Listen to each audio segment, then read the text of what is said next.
జ్యోత్స్న అయితే దీప దగ్గరికి వచ్చి, "దీప ఈ చెక్ మీద రూ. 1,00,00,000 ఎందుకుందని చూస్తున్నావా?" అనైతే అంటూ ఉంటుంది. ఇక దీప అయితే షాక్ అయ్యి అలా చూస్తూ ఉంటుంది. "నీ కూతురు ప్రాణం ఖరీదు 50,00,000.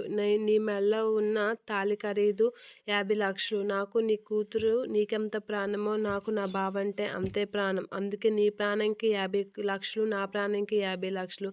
2 ప్రాణాలకి ఒకే వెల కట్టి నీకు ఇస్తున్నాను దీప. నువ్వు ఒక్క సంతకంతో నీ ప్రాణాన్ని నువ్వు కాపాడుకొని మిగతా 50,00,000 నా ప్రాణానికి ఇచ్చి నువ్వు చక్కగా నీ జీవితం నువ్వు మొదలుపెట్టు" అనైతే అంటూ ఉంటుంది. ఆ మాటలకి దీప అయితే షాక్ అయ్యి అలా చూస్తూ ఉంటుంది.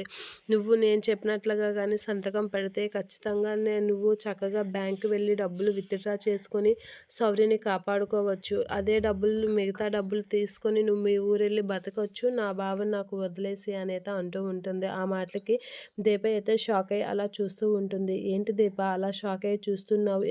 ఇద్దరు ప్రాణాలు ఖరీదు ఒకేలా కట్టాను అనా" అని చెప్పి అంటూ ఉంటుంది జ్యోత్స్న. ఇక జ్యోత్స్న ఆడిన మాటలకైతే దీప ఏం సమాధానం చెప్పాలో తెలియక అలా చూస్తూ ఉంటుంది. ఇక దీప అయితే అలా ఆలోచిస్తూ ఉంటుంది.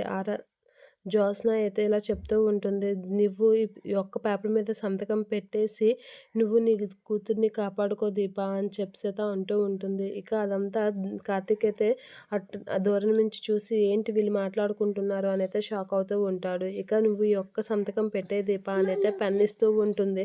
అలా ఇవ్వగానే దీప సంతకం పెట్టాలా వద్దనైతే ఆలోచిస్తూ ఉంటుంది. కానీ ఏం చేయలేక కార్తీక్ ఆడిన మాటలు అవన్నీ తలుచుకొని అయితే సంతకం పెట్టడానికైతే రెడీ అవుతూ ఉంటుంది. అది చూసి జ్యోత్స్న అయితే కొంచెం హ్యాపీగా ఫీల్ అవుతూ ఉంటుంది.